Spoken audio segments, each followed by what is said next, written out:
आज हम एक ऐसे टॉपिक के बारे में बात करेंगे जो हर इंस्पायरिंग फिल्म मेकर पूछता है कि कैसे मैं एक बेटर सिनेमाटोग्राफर बन सकता हूँ बिना किसी फैंसी गियर के। तो आज मैं आपके साथ कुछ प्रैक्टिकल टिप्स शेयर करूंगा जो आपकी सिनेमाटोग्राफी स्किल्स को नेक्स्ट लेवल लेके जाएगा। सो लेट्स डाइव इन।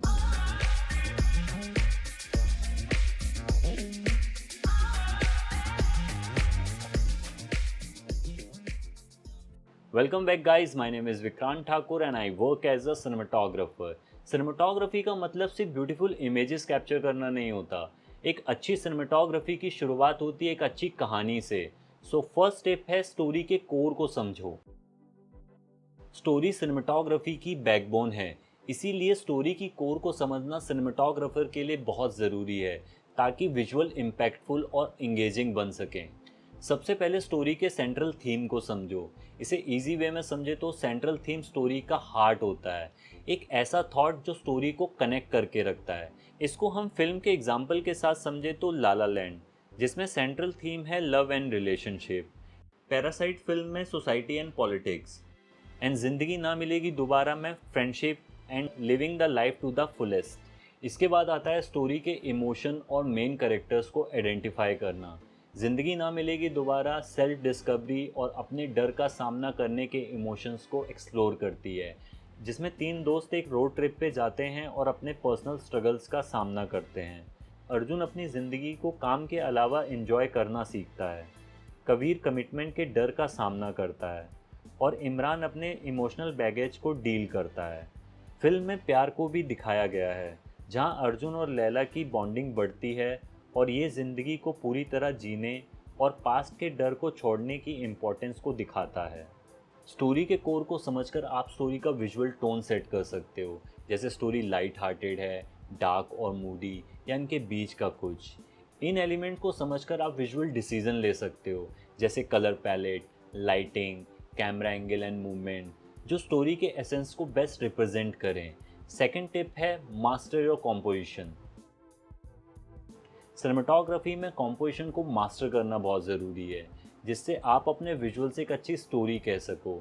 सबसे पहले बेसिक रूल ऑफ थर्ड को सीखना ज़रूरी है, जिसमें आप अपनी फ्रेम को 9 इक्वल पार्ट में डिवाइड करते हो, 2 हॉरिजॉन्टल और 2 वर्टिकल लाइन के थ्रू।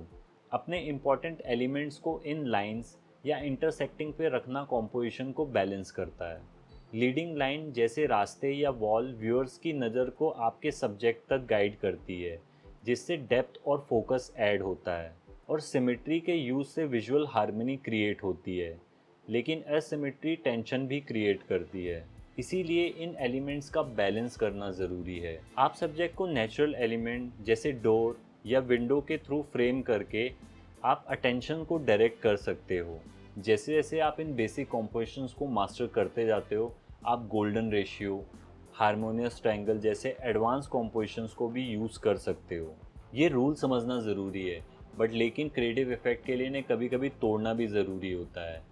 इन टेक्निक्स को मास्टर करके आप विजुअल स्ट्राइकिंग और इमोशनली एंगेजिंग शॉट्स बना सकते हो, जो आपकी स्टोरी को अच्छे से कम्युनिकेट करेगी। थर्ड टिप है develop your eyes for detail. Cinematography में हर छोटी डिटेल काफ़ी इम्पॉर्टेंट होती है। जब आप कॉम्पोजिशन, लाइटिंग, कलर, टेक्सचर को ध्यान से एनालाइज करते हो तो आपको समझ आता है कि कैसे ये सारे एलिमेंट एक दूसरे के साथ मिलके एक पावरफुल विजुअल लैंग्वेज क्रिएट करते हैं। लाइटिंग पे फोकस करना एक सिनेमाटोग्राफर के लिए सबसे इम्पॉर्टेंट चीज़ों में से एक है।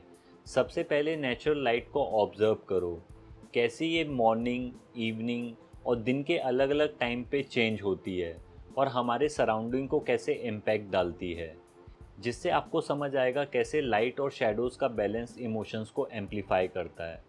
लाइट का रिफ्लेक्शन कैसे डिफरेंट इफ़ेक्ट क्रिएट करता है, कैसे सॉफ्ट लाइट एक काम और वार्म वाइब देती है, जबकि hard light intense drama create करती है। जितना आप अपनी आइज़ को लाइट और कलर्स को ऑब्जर्व करने में ट्रेन करोगे, उतनी ही बेटर आपकी understanding of visual story telling होगी। फोर्थ टिप है learn from the masters. Great cinematographer से सीखना आपकी स्किल को इम्प्रूव और डेवलप कर सकता है। इसके लिए आप उनके वर्क को ऑब्जर्व करो और उनके अप्रोच को समझने की कोशिश करो। इसका एक आसान तरीका है कि आप उनकी फिल्म्स को साइलेंट मोड पे देखो, जिससे आप सिर्फ विजुअल पे फोकस कर पाओगे।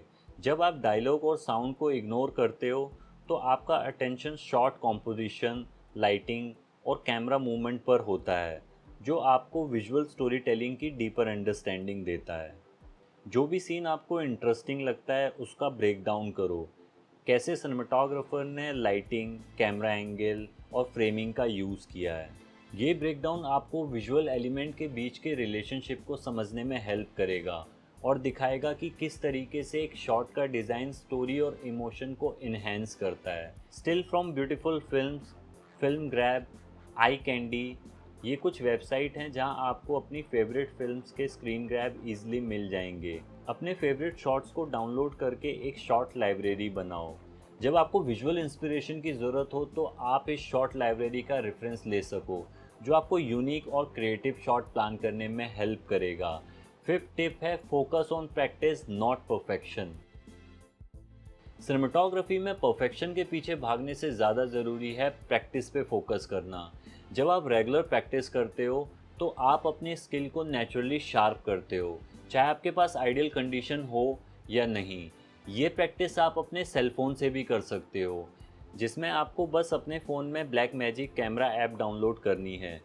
इसमें आपको सारी प्रोफेशनल कैमरा सेटिंग मिल जाएगी। ये एक स्मार्ट और हैंडी तरीका है कैमरा स्किल को प्रैक्टिस करने का। और हाँ, गलतियाँ करना पार्ट है लर्निंग प्रोसेस का।